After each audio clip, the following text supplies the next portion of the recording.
Bueno, ahora vendría el descanso, pero Jorge Alemán se tiene que ir porque tiene un compromiso, entonces había pensado dar ahora la palabra a la sala y así si alguien quiere formularle a él alguna pregunta directamente. Y sí, bueno, lo hacemos justo después. Bueno, sí, sí. Que a las 7:30 tengo... Vale. Como se tiene que ir, pues... A las 7:30 tengo un nada, seminario. algo breve, pero... Claro, eso digo, sí. No, luego el descanso y luego ya ustedes... Claro. Por eso...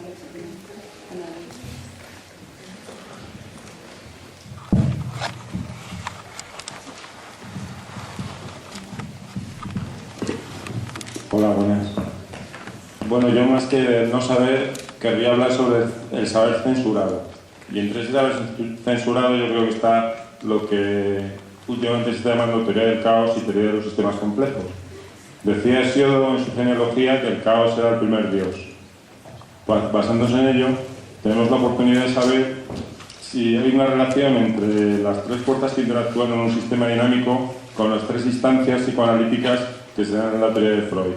También con el psicoanálisis junguiano, con el magma y con ciertos aspectos de la teoría de la Trinidad cuando se dice que es uno y trino, Dios.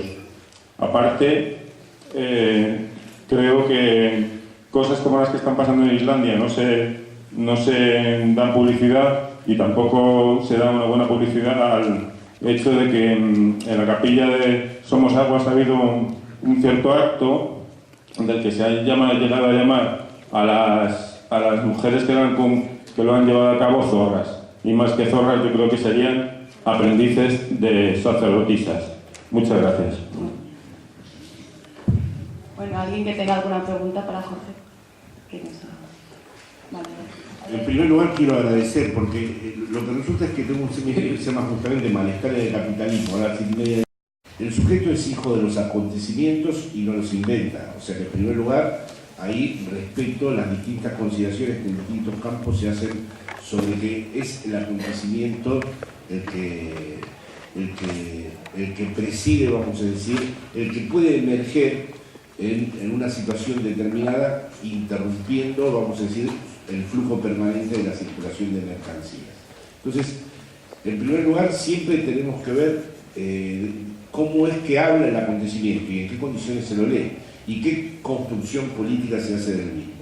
En segundo lugar, sí pienso que hay que darle, que la izquierda lacaniana, ya que me invitas a usar de nuevo la expresión, puede darle una forma política a los antagonismos. Y yo creo que los antagonismos no están garantizados de antemano con el nombre de lucha de clases. Yo creo que hay un antagonismo más importante que es el que habla de los incluidos y los excluidos. Es decir, mi idea con respecto a esto es que el proletariado está desfondado en su identidad y que ni siquiera puede cumplir la condición verdadera de un sujeto histórico, porque ya ese sujeto histórico hay que considerarlo atravesado por precisamente esta desfundamentación. Entonces, me parece que la cuestión es pensar cómo se anudan, ¿no?, los movimientos sociales, la participación del Estado, porque en esto me diferencio de Badiou, de rechazar el Estado, sino que pienso que lo interesante es ver la posibilidad de su transformación. Es decir, no veo política si de antemano, porque claro, es lo que pasa con mis compañeros seguidores de Badiou, que lo que les interesa exclusivamente es el subcomandante Marcos, porque se mantiene en la... Yo, al revés, pienso que, así como en el psicoanálisis un acontecimiento no adquiere su verdadero trayecto hasta que no se lo construye simbólicamente, a pesar de que fue Lacan el que inauguró la diferencia entre verdad y saber, pienso lo mismo en política. Creo que el acontecimiento tiene, por ejemplo, los acontecimientos que se están dando ahora en Medio Oriente. Vamos a ver cuáles son los dispositivos políticos que lo acogen. En sí mismo, está bien, son muy interesantes, parecen efectivamente tocar puntos que tenían que emerger. Comparto lo que dijo antes Juan Domingo con respecto a que no surgen de un programa previo establecido, a priori, con la metafísica de un líder que los está conduciendo. Entonces, en ese sentido, en rigor podemos llamar acontecimientos. Pero, sin embargo, tenemos que ver luego en qué cadena equivalencial simbólica ingresan, cómo se construye y quiénes van a ser los que lo van a hegemonizar. Entonces, para mí lo positivo es precisamente la construcción de esa hegemonía. En la construcción de esa hegemonía creo que tienen que participar los movimientos sociales, el Estado y todos los que efectivamente no, porque claro, el proletariado ya no es ese sujeto unificado, sino todos aquellos restos, todos aquellos fragmentos que hoy en día no son susceptibles de ser unificados a través del concepto de clase. Entonces es una tarea de anudamiento, es una tarea en donde además hay que saber de antemano que no está nominado de entrada cuál sería el acceso a la otra realidad que no fuera el capitalismo. Yo preferiría actualmente no nombrar esa otra realidad, dejar abierto ese interrogante. Y por supuesto, en ese aspecto también haría cuando has dicho muy bien que yo presenté negativamente lo revolucionario, yo haría una defensa en el sentido psicoanalítico de lo parcial. Yo creo radicalmente en la transformación parcial. Ya no la veo como división o gradualismo. Creo que la transformación parcial es importantísima. Creo que es una impronta hegeliana de la que la izquierda radical debe retirarse, la idea de la transformación total. Si no hay totalidad, si la estructura está rota en sus fundamentos, si la fractura es constitutiva, las transformaciones parciales pasan a primer plano. Y no como lo veíamos en los 70, es una transformación parcial, por lo tanto hay división, gradualismo. No. Es decir, no hay otra cosa que la transformación parcial. Ahí sigue un poco la idea lacaniana de elevar al objeto al lugar de la cosa. Como no hay acceso a la cosa, como no hay acceso al das Ding, se trata siempre del objeto A y se trata siempre de una realidad parcial. Así que las transformaciones parciales me parecen muy importantes, siempre que no se las transforme, evidentemente, en el lugar del encubrimiento de lo que, ¿no? Admitiendo siempre este trasfondo de imposibilidad. No, primero estaba el chico de fondo. La pregunta es la siguiente. Ha dicho que Lacan se burló de los procesos emancipatorios, si mal no recuerdo, y que el sujeto debe de alguna forma separarse de sus identificaciones, ¿no? Entonces, ¿qué sería separarse de las identificaciones? Porque, por ejemplo, la libertad de expresión es algo que le ha dado el proceso emancipatorio. El que la mujer tenga derecho a voto, el que sea una igual en la sociedad actual, es algo que ha dado el proceso emancipatorio. Sin esos procesos emancipatorios no se darían todas estas cosas, ¿no? Todas estas realidades. Entonces, ¿qué es separarse de sus identificaciones? No es necesario que haya antes un proceso emancipatorio, burlarse de esto y decir que el existencialista es feliz cuando está en la cárcel. O sea, me parece una afirmación un poco fuerte, ¿no? He tomado muy parcialmente algunas secuencias de Lacan, sobre todo en mayo del 68, el Don Seminario, junto con muchos de los que participan activamente, y entonces él es irónico con respecto a la dimensión utópica del proyecto emancipatorio, ¿no? De hecho, en una conversación que tiene Jacques Alain Miller con él, cuando Jacques Alain Miller le explica el programa maoísta de revolución total, él pregunta durante cuánto tiempo. Entonces, me refiero solo a esa secuencia. Ahora, tú has nombrado cosas que son, vamos a decir, constitutivas de la experiencia de la modernidad y de la ilustración, frente a la cual no podemos retroceder, y de las cuales no vi jamás ninguna burla en la enseñanza de Lacan. Él estaba hablando específicamente frente a la idea de que iba a haber un comienzo absoluto, que iba a surgir un comienzo desde cero. El comienzo absoluto es un equivalente a la pulsión de muerte del que hablaba Laura Suárez en su texto. Es decir, el comienzo absoluto es el que nos explica después En realidad hay dos desafíos, me parece, para mí, para la izquierda. Uno es, ahora que la subjetividad es una mercancía más, ¿qué puede haber en la experiencia de subjetivación que interrumpa el circuito de la mercancía? Y el otro es, ¿cómo imaginar un proyecto histórico que también interrumpa la secuencia de la irrupción revolucionaria igualitaria y luego su devenir totalitario? Me parece que son las dos cuestiones. Y voy a la pregunta de las identificaciones. No, las identificaciones, en ese sentido, estoy de acuerdo contigo, tienen como condición la emancipación y no se pueden rechazar. Lo que explica Lacan en relación a lo que considera el discurso analítico es que el sujeto inauguralmente, así como también Heidegger habla de un Dasein originariamente inauténtico, originalmente surge y no tiene otro modo, por razones de estructura no habría otro modo, a través de identificaciones familiares, históricas, etc.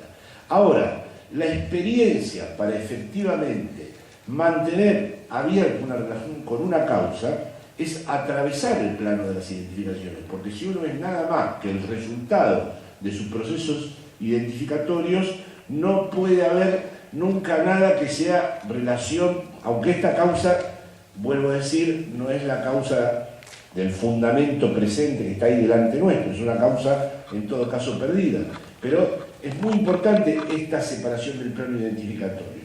Y luego en otro aspecto, porque como dice Lacan en uno de sus seminarios, en un discurso no sería el semblante, hoy en día el racismo ya no necesita de ninguna ideología. Ya no es necesario ser nacional socialista para odiar la dimensión racial del otro. Porque lo que se odia en el otro es precisamente su modo de gozar. Por eso el extranjero hace mal las fiestas, hace mal el dinero, trata mal a los otros, come mal, porque ese goce que se odia es el goce que habita en cada uno. Entonces, como las identificaciones incluyen siempre una lógica segregativa, también es como una condición para Lacan ponerlas a distancia. Es decir, cuanto más el sujeto haga la experiencia de la nada, cuanto más el sujeto haga la experiencia de su vacío, me parece que puede afrontar mejor lo que puede ser una relación con la causa. De hecho, de lo que se despoja a las multitudes es de esta experiencia con el vacío. Lo que actualmente realiza el capitalismo es todo el tiempo un proceso en donde la subjetividad está todo el tiempo colmada por cosas, incluso en la miseria. Incluso ha logrado que en la miseria misma este efecto de estar todo el tiempo colmado se dé.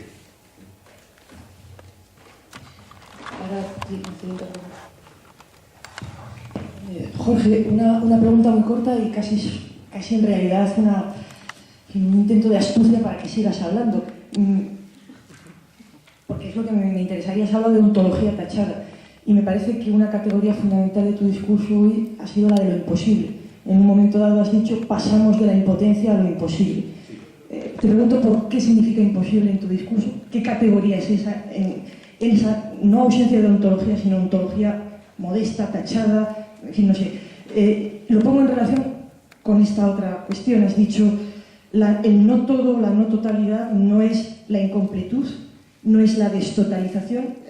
En realidad mi pregunta, por seguir un poco la de José Luis, no es la destotalización, no es la incompletud, tampoco la parte, claro, supongo. Aunque es verdad que hay una apología de la parte en lo que has dicho de las reformas, no de las reformas, perdón, no quería meter la palabra maldita, las transformaciones parciales.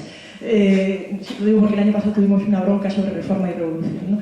Pero a lo que voy, retiro de la reforma, transformaciones parciales. Pero, ¿qué es el no todo? Como categoría ontológica, quiero decir, si no es ni la incompletud ni la destotalización, ¿qué es la imposibilidad si no es la impotencia? Y me refiero, se me ocurrieron así como profesora de filosofía 3 conceptos de imposibilidad. El más rápido, un pensamiento que implica una contradicción, yo qué sé, por usar un ejemplo de Kant, figura recta de 2 caras, nil negativo, ¡pum! Se acabó. Es que sigo hablando y no tiene ni sentido. O sea, no es ni siquiera una metáfora extrema, es que no estoy pensando en nada.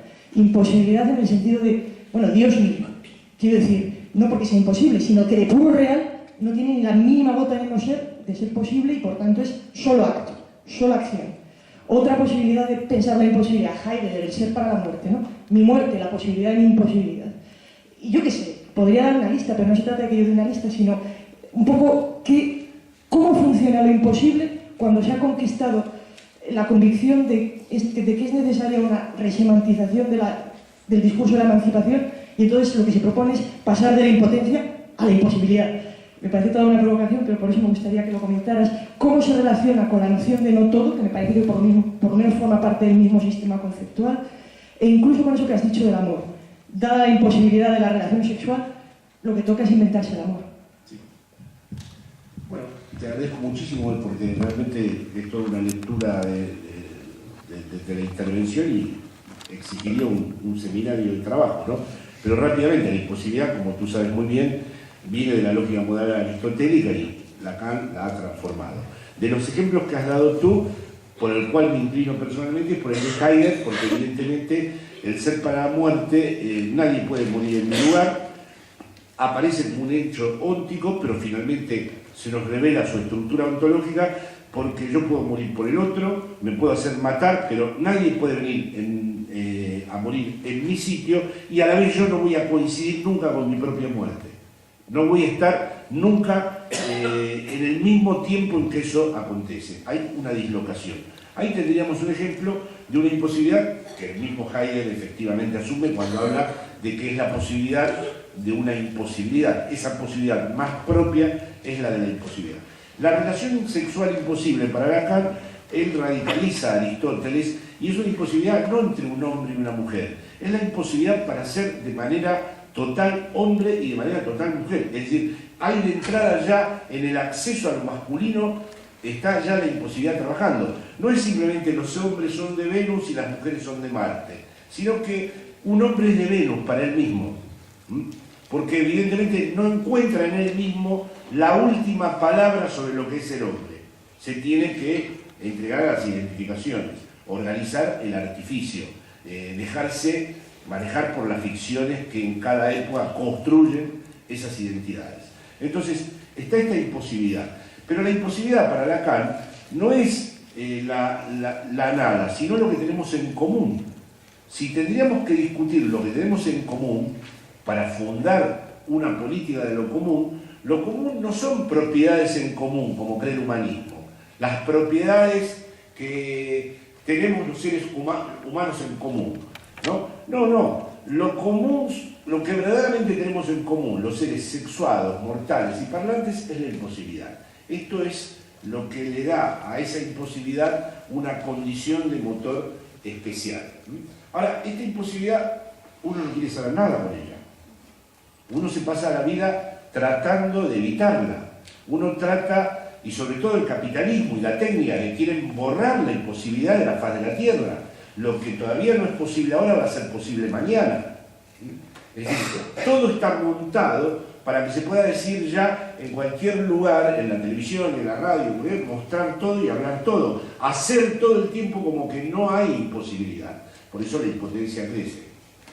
Por eso la experiencia de impotencia cada vez está más generalizada, porque todos los dispositivos actuales son dispositivos orientados a destruir lo que tenemos en común, que es precisamente la imposibilidad. Voy muy rápido a lo del... El problema de la incompletud es que no es tan transformadora, porque, siguiendo un poco lo que dijo antes Miguel, todo es incompleto. Es decir, no hay ninguna totalidad, según Lacan, que no se sostenga de una excepción. La totalidad siempre estuvo, por más que esto se haya disimulado, atravesado por una instancia que la descompletaba. Así que esperar de que algo se destotalice, surja de allí algo transformador, no es en absoluto evidente, porque en el todo está siempre aquello que le hace excepción. Por ejemplo, la totalidad democrática tiene como excepción, como todos ustedes saben, los servicios de inteligencia que funcionan como un estado de excepción. Y a la vez, todo el mundo democrático occidental tiene a cada rato localizados lugares donde funciona la lógica de la excepción, como el pensamiento contemporáneo además lo ha mostrado cada vez más claro, ¿no? Por lo tanto, el problema del todo y la excepción no parece ser la mejor vía para el proyecto emancipatorio. El problema es que no todo es muy difícil de pensar, porque Lacan dice que el pensamiento paratodea. O sea, hay una ley de hierro que nos lleva a pensar todo en términos de aquí está el todo y esto es lo que le hace excepción.